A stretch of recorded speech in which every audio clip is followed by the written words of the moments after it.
This audio production was made in collaboration with Audible Anarchist. Worshipping Power, Chapter 7. Neighbouring Societies. Because anarchism opposes domination and enforced conformity, an anarchist revolution would not create a completely anarchist world. Anarchist societies would need to find peaceful ways of coexisting with neighboring societies, defending themselves from authoritarian neighbors, and supporting liberation in societies with oppressive internal dynamics. Could an anarchist society defend itself from an authoritarian neighbor? Some people worry that an anarchist revolution would be a pointless venture because an anti-authoritarian society would quickly be conquered by an authoritarian neighbor. Of course, an anarchist revolution is not a strictly national affair, limiting itself to the borders of the government it is overthrowing.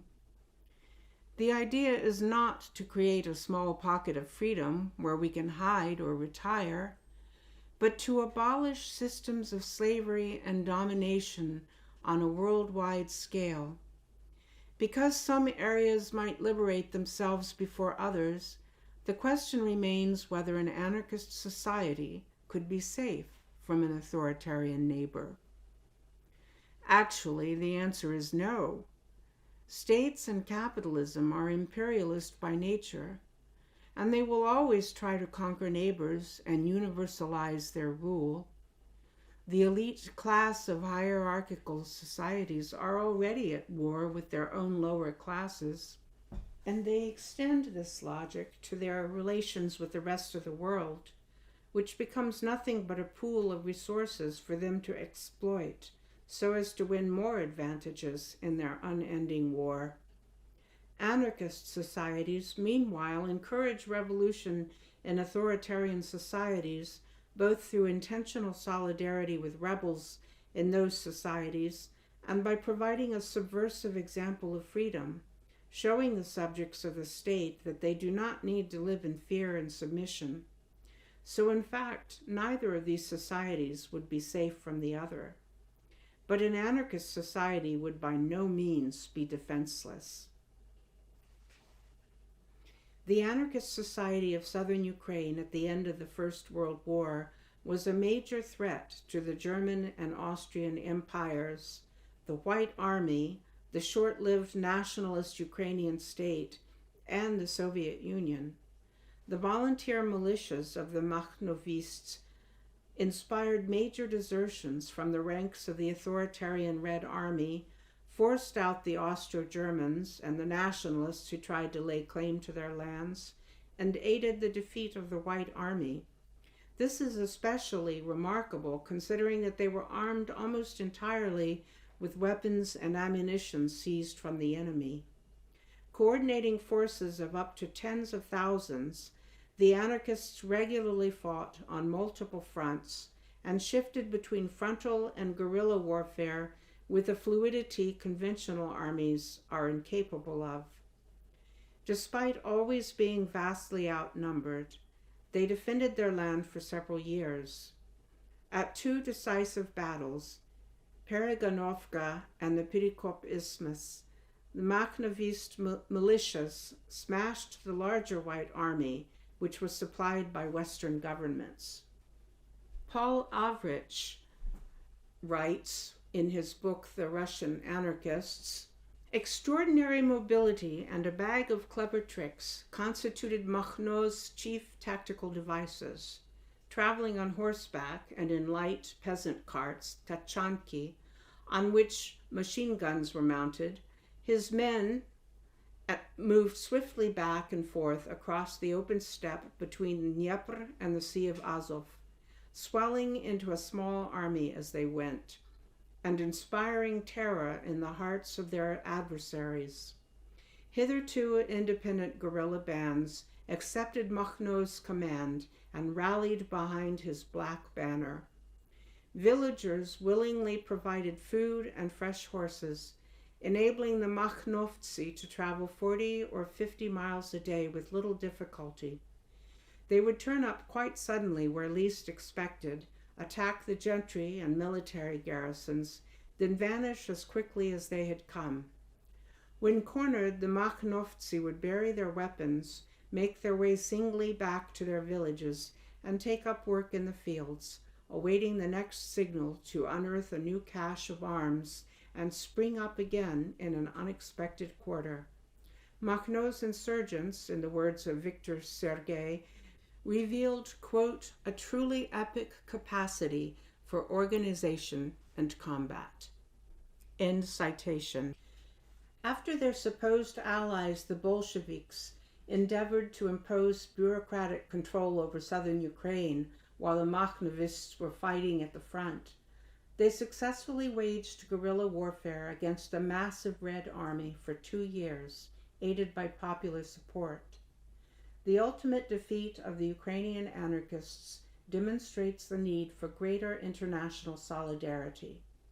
If other uprisings against the Bolsheviks had been better coordinated, they might not have been able to concentrate so much of their might on smashing the anarchists in Ukraine.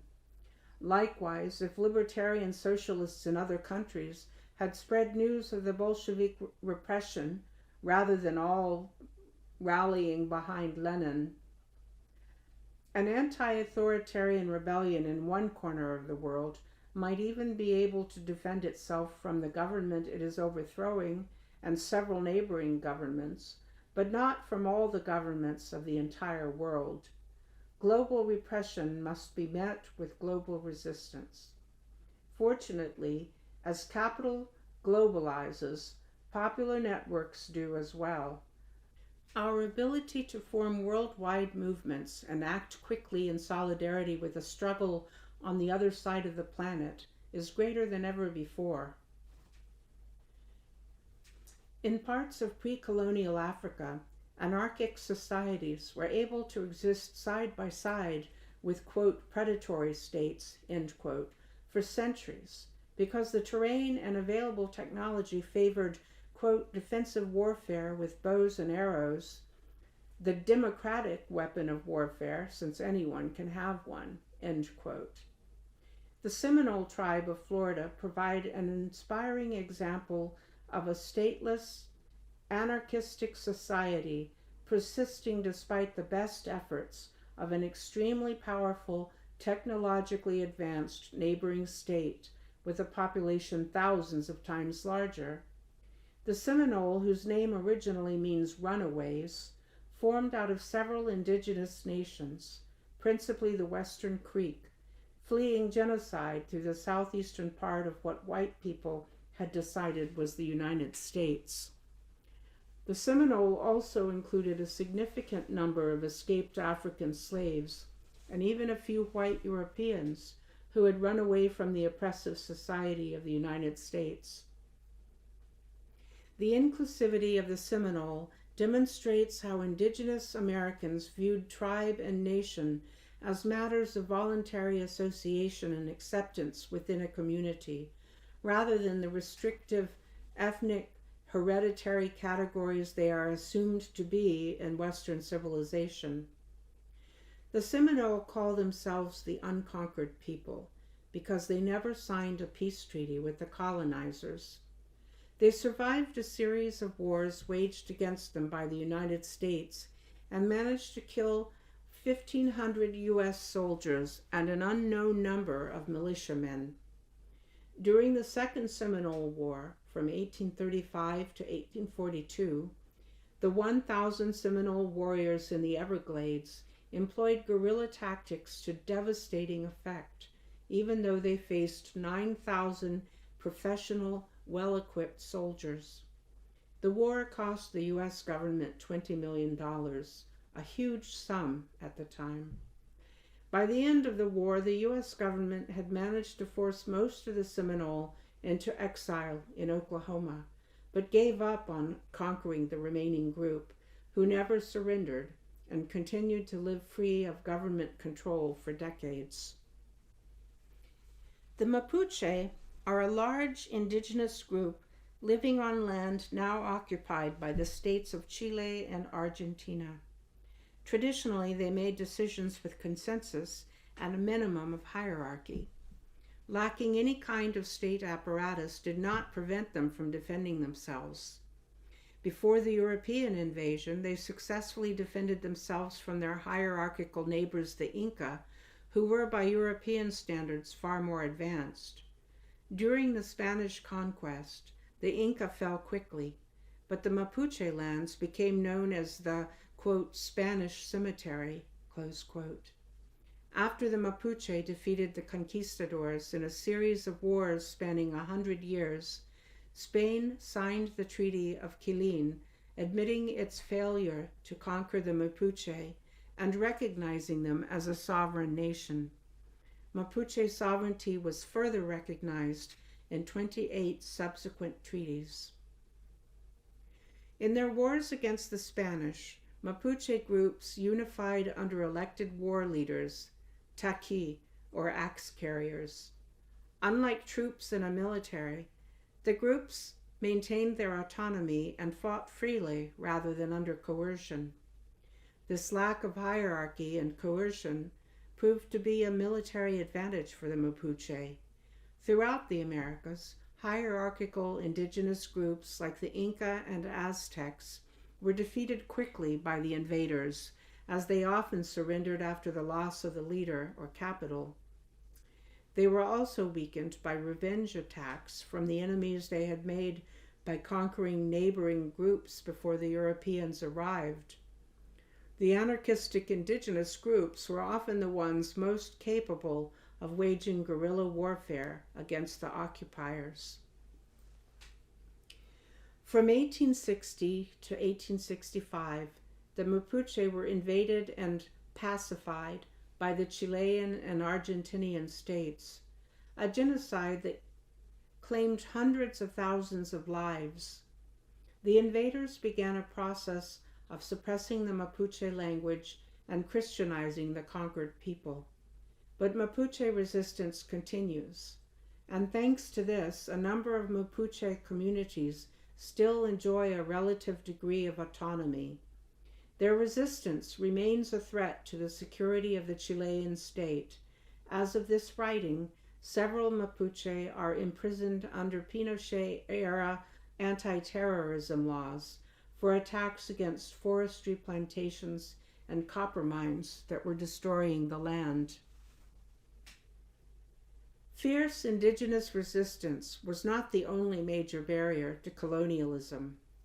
As resources were forcibly transferred from the Americas to Europe, a phenomenon arose from the long and proud tradition of banditry to strike fear into the hearts of merchants trafficking gold and slaves.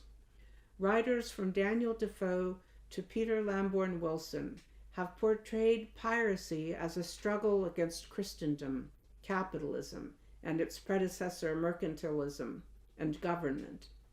Pirate havens were a constant threat to established order, disruptors of globalized plunder under colonialism, instigators of slave rebellions, refuges where lower-class runaways could retreat and join in the war against their former masters. The pirate republic of Salé, near what is now the capital of Morocco, pioneered forms of representative democracy a century before the French Revolution. In the Caribbean, many of the runaways joined the remnants of indigenous societies and adopted their egalitarian structures.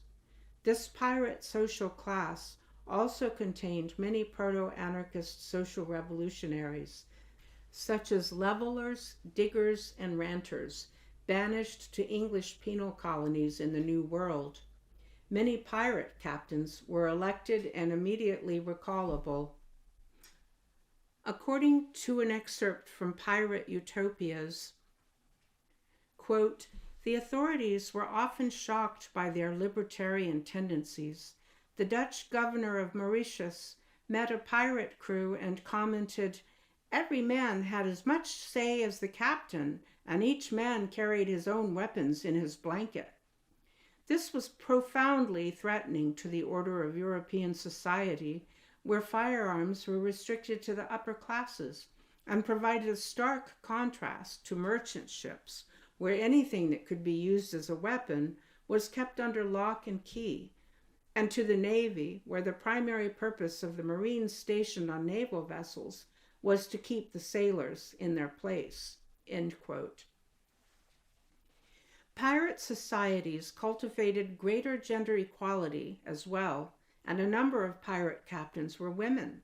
Many pirates thought of themselves as Robin Hoods, and few considered themselves subjects of any state.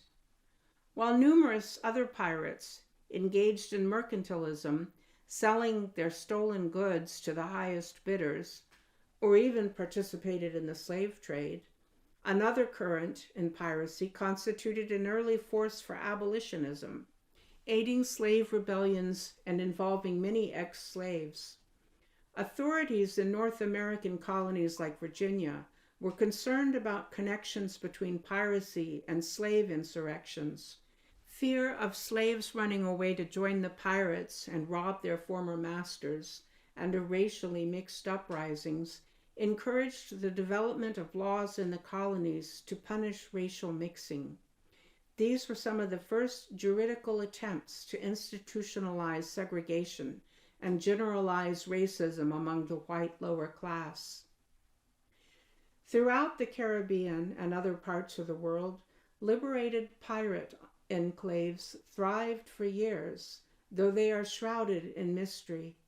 The fact that these pirate societies were a widespread and long-lasting problem for the imperial powers, and that many of them were shockingly libertarian, is documented, but other information is lacking, given that they existed at war with the writers of history. It is telling that the best described pirate utopia, Libertalia, or alternately Libertatia, is heavily disputed. Many parts of its history are generally recognized to be fictitious, but some sources allege that Libertatia in its entirety never existed, while others maintain that its legendary founder, Captain James Misson, was just a literary invention, but that the pirate settlement itself did exist. The expanding navies of Great Britain and the United States finally crushed piracy in the 19th century, but in the 17th and 18th centuries, pirates constituted a powerful stateless society that waged war against imperialism and government and enabled thousands of people to liberate themselves at a time when the oppressiveness of Western civilization surpassed all the previous barbarities in world history. What will we do about societies that remain patriarchal or racist? Anarchism emphasizes autonomy and local action, but it is not an isolationist or provincial tendency. Anarchist movements have always concerned themselves with global issues and distant struggles. While governments also profess concern about problems in other parts of the world, anarchism is distinguished by its refusal to impose solutions. Statist propaganda claims we need world government to liberate the peoples of oppressive societies, even as the UN, NATO, the US, and other institutions continue to foster oppression and engage in warfare to uphold the hierarchical world order. Anarchist approaches are both local and global, premised on autonomy and solidarity. If a neighboring society were patriarchal or racist or oppressive in some other way, an anarchist culture would offer a range of possible responses beyond apathy and, quote, liberation, close quote, by force. In all oppressive societies, one can find people fighting for their own freedom. It is much more realistic and effective to support such people, letting them lead their own struggles, rather than trying to deliver liberation the way a missionary delivers good news. When Emma Goldman, Alexander Berkman, Molly Steimer, and other anarchists were deported from the U.S. to Russia and discovered the oppressive state created by the Bolsheviks, they spread information internationally to encourage protests against the Bolsheviks and support for the many anarchist and other political prisoners. They worked with the anarchist Black Cross, a political prisoner support organization with chapters internationally that supported political prisoners in Russia and elsewhere. On several occasions, the international support and solidarity they organized pressured Lenin to temporarily suspend the repression he was levying against his political opponents and to release political prisoners. The anarchist Black Cross, originally called the Anarchist Red Cross, formed in Russia during the failed revolution of 1905 to aid those persecuted in the government reaction. In 1907, international chapters formed in London and New York. The international solidarity they mobilized helped keep anarchist prisoners alive and enabled others to escape. The result was that in 1917, the revolutionary movement in Russia was stronger, enjoyed more international connections, and was better equipped to overthrow the Tsarist government. The Revolutionary Association of Women of Afghanistan, founded in Kabul in 1977, has struggled for women's liberation against the violence of Islamic fundamentalists, as well as against occupation by regimes like the USSR, which was responsible for assassinating the founder of RAWA in Pakistan in 1987. After fighting the Soviet occupation and the Taliban, they went on to oppose the Northern Alliance that came into power with U.S. backing. Through a series of desperate situations, they remained steadfast in their conviction that liberation can only come from within. Even amidst the oppression of the Taliban, they opposed the U.S. invasion in 2001, arguing that if Westerners really wanted to help liberate Afghanistan, they had to support Afghan groups fighting to liberate themselves. Their predictions have proved sound, as Afghan women faced many of the same oppressions under the U.S. occupation as they did under the Taliban.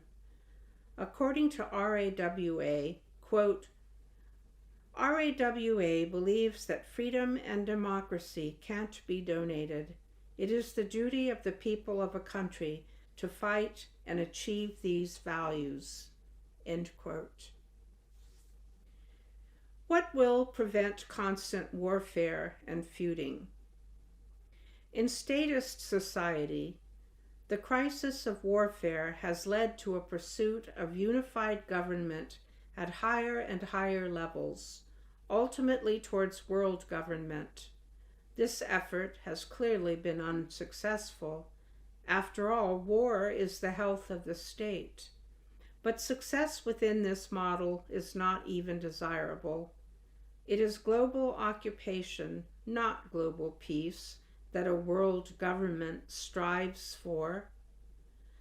To take the example of Palestine, because it is here that the technologies and methods of control are developed that are later adopted by the U.S. military and governments around the world, the occupation only flares up into visible war once every few years. But the occupiers are constantly fighting an invisible war to preserve and extend their control with the use of the media, the schools, the criminal justice system, traffic systems, advertisements, minute policies, surveillance, and covert operations. It is only when the Palestinians fight back and a war that cannot be ignored breaks out that the United Nations and the humanitarian organizations jump into action, not to right past and ongoing wrongs, but to return to the prior illusion of peace and ensure that these wrongs can never be questioned.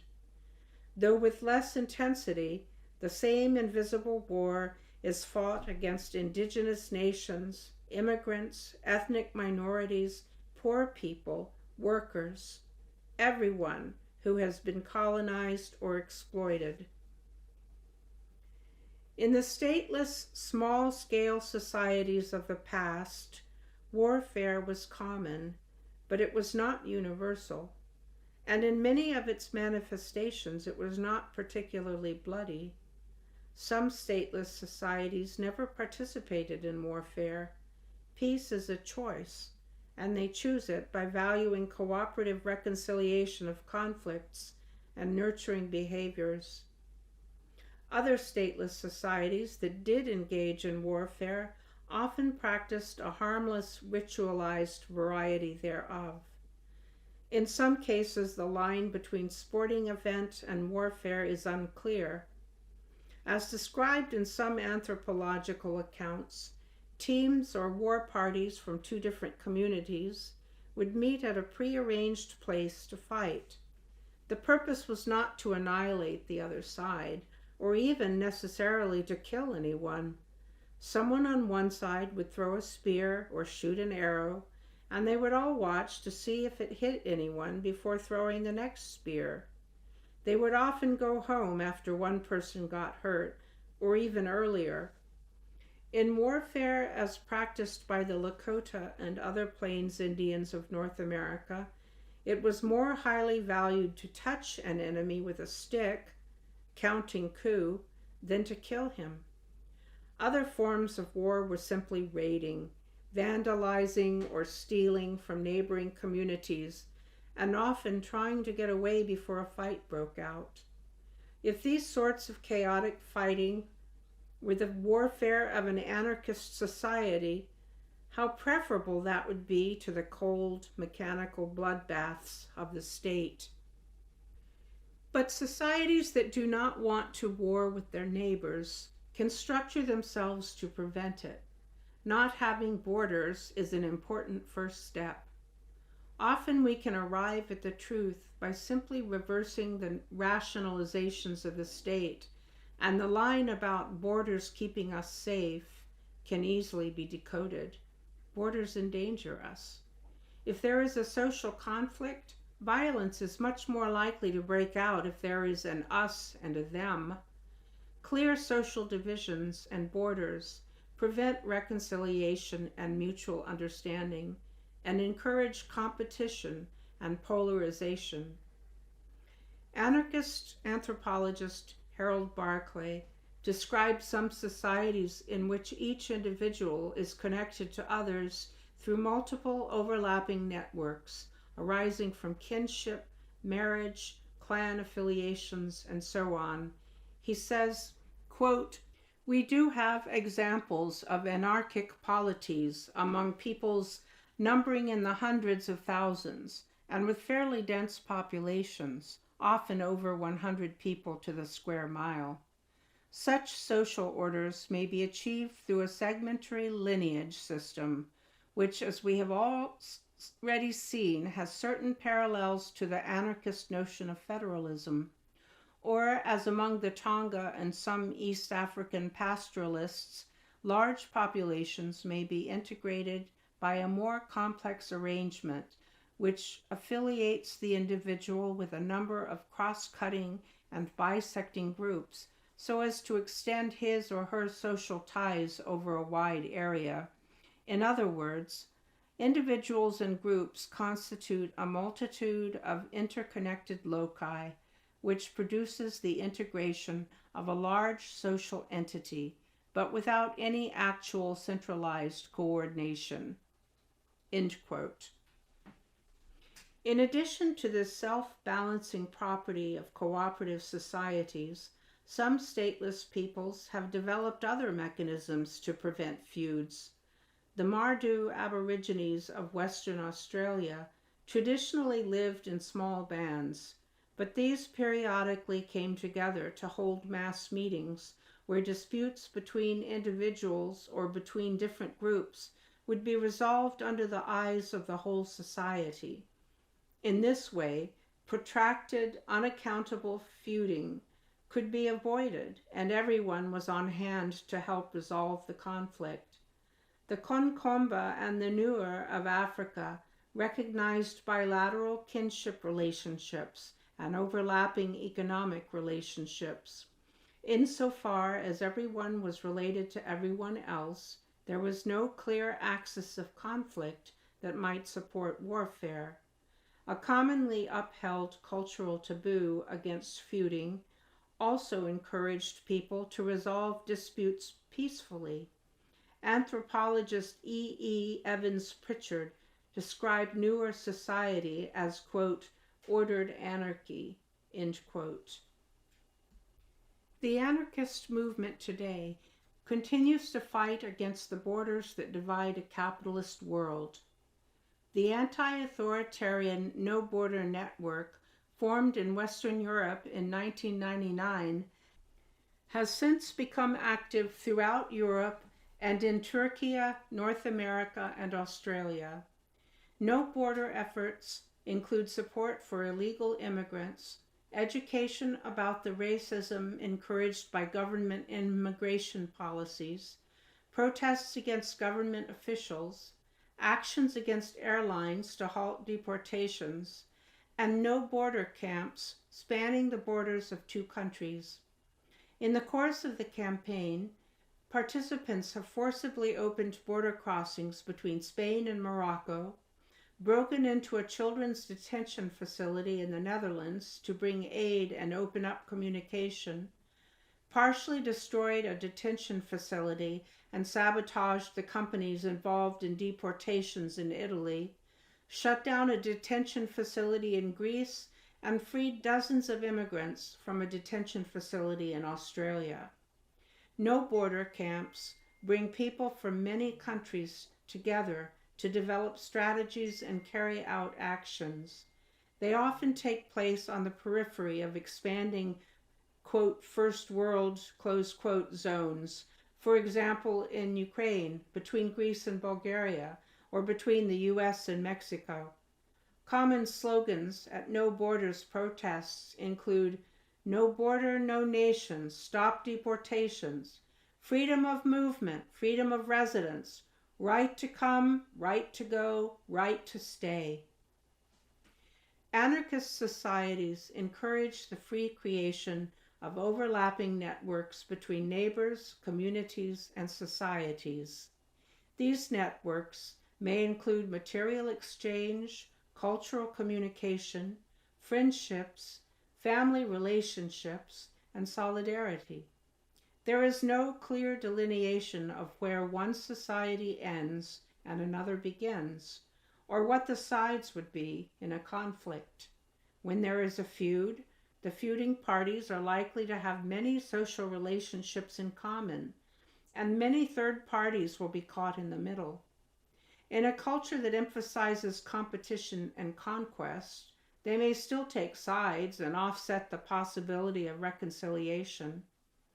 But if their culture values cooperation, consensus, and social connectedness, and their economic relationships reinforce these values, they are more likely to encourage mediation and peace between the feuding parties.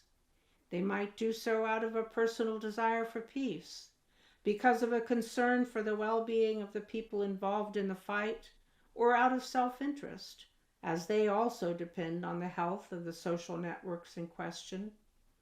In such a society, self-interest, community interests, and ideals enjoy a greater confluence than in our own society. In larger areas or more diverse populations, in which a commonly held cultural ethos and spontaneous conflict resolution may not suffice to protect against serious conflicts, multiple societies can create intentional federations or peace pacts. One example of an anti-authoritarian peace pact with greater longevity than most treaties between states is the confederation enacted among the Haudenosaunee, often referred to as the Iroquois League. The Haudenosaunee are comprised of 5 nations that all speak similar languages in the northeastern part of the territory appropriated by the United States and the southern parts of what are now considered to be the Canadian provinces of Ontario and Quebec. The Confederation was formed around August 31, 1142. It covered a geographically huge area, considering that the only options for transportation were by canoe and on foot. The Haudenosaunee were sedentary agriculturalists who lived with the highest population densities, averaging 200 people per acre, of any inhabitants of the Northeast until the 19th century. Communal farming lands surrounded walled towns. The 5 nations involved, Seneca, Cayuga, Onondaga, Oneida, and Mohawk, had a long history of infighting, including wars spurred by competition for resources. The Confederation was hugely successful in ending this. By all accounts, the 5 nations, and later a 6th, the Tuscarora, who fled English colonization of the Carolinas, lived in peace for over 500 years, even throughout the genocidal European expansion and trading of guns and alcohol for animal pelts that caused so many other nations to split or war with their neighbors. The Confederation finally fractured, only temporarily, during the American Revolution due to differing strategies about which side to support to mitigate the effects of colonization. The communal economic life of the 5 nations played an important role in their ability to live in peace. A metaphor often used for the Federation was bringing everyone to live together in the same longhouse and eat from the same bowl. All the groups of the Federation sent delegates to meet together and provide a structure for communication, conflict resolution, and discussing relationships with neighboring societies. Decisions were made using consensus, subject to approval by the entire society. The anarcho-syndicalist movement originating in Europe has a history of creating international federations to share information and coordinate struggles against capitalism. These federations could be a direct precedent to global structures that facilitate living in peace and preventing warfare. The International Workers Association, IWA or AIT in Spanish, contains anarcho-syndicalist unions from about 15 countries on 4 continents, and it periodically holds international congresses, each time in a different country. The IWA was formed in 1922 and initially contained millions of members. Although nearly all of its member unions were forced underground or into exile during World War II, it has since regenerated and continues to meet. Networks, not borders. As nation-states evolved in Europe over several hundred years, governments worked hard to fabricate a sense of community on the basis of shared language, shared culture, and shared history, all of which were conflated with shared government. This fictive community serves to foster identification with, and thus allegiance to, the central authorities, to obscure the conflict of interests between lower classes and the elite by framing them as being on the same team, and to confuse the good fortune or glory of the rulers with the good fortune shared by all. It also makes it easier for poor people in one country to kill poor people in another country by creating psychological distance between them. On inspection, This notion that nation states are based on shared culture and history is a fraud. For example, Spain created itself by expelling the Moors and the Jews. Even apart from this, without the central gravity produced by the state, Spain would not exist. There isn't a single Spanish language, but at least 5. Catalan, Euskera, Gallego, Castilian, and the dialect of Arabic developed in Morocco and Andalusia.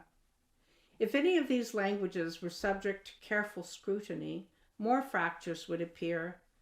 The Valencians might say, not without reason, that their language is not the same as Catalan. But if you put the seat of government in Barcelona, you would get the same suppression of Valenciano that the Spanish government employed against Catalan. Without the enforced homogenization of nation states, there would be even more variety as languages and cultures evolve and blend with each other. Borders hinder this cultural diffusion and thus promote conflict by formalizing similarities and differences. Borders don't protect people. They are a means by which governments protect their assets, which include us. When the borders shift in a war, the victorious state has advanced, staking its claim to new territory, new resources, and new subjects.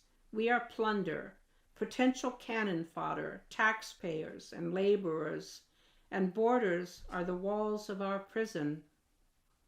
Even without borders, there may occasionally be clear differences in the ways societies organize. For example, one may attempt to conquer a neighbor or maintain the oppression of women. But decentralized, borderless societies can still defend themselves from aggression. A community with a clear sense of its autonomy does not need to see an invader cross an imaginary line in order to notice aggression. People fighting for their freedom in their own homes fight fiercely and are capable of organizing spontaneously. If there were no governments to fund military complexes, those fighting defensive campaigns would usually enjoy the advantage, so it wouldn't pay to go on the offensive. When European states conquered the rest of the world, they enjoyed certain decisive advantages, including unprecedented population density and technologies their victims had never seen before. These advantages existed at a certain historical moment, and they are no longer pertinent. Communication is now global, population density and resistance to disease are more evenly distributed, and the popular weapons necessary for waging effective defensive warfare against the most technologically advanced of armies, assault rifles and explosives, are available in most parts of the world and can be manufactured at home. In a future without government, aggressive societies would be disadvantaged. Anarchists are breaking down borders today by creating worldwide networks, undermining nationalism, and fighting in solidarity with immigrants who are upsetting the homogeneity of nation-states. People on the borders can help abolish them by aiding illegal border crossings or supporting people who cross illegally, learning the languages spoken on the other side, and building communities that span the border.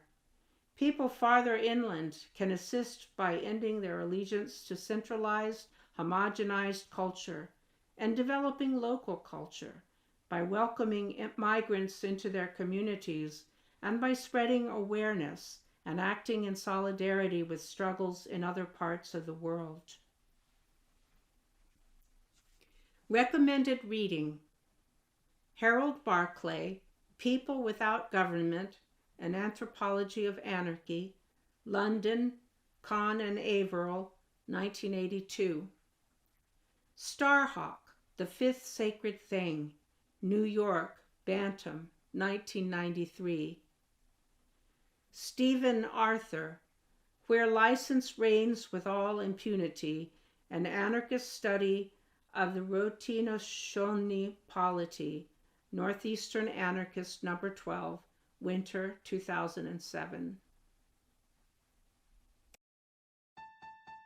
This has been a production of Audible Anarchist. You can find more Audible Anarchist on YouTube.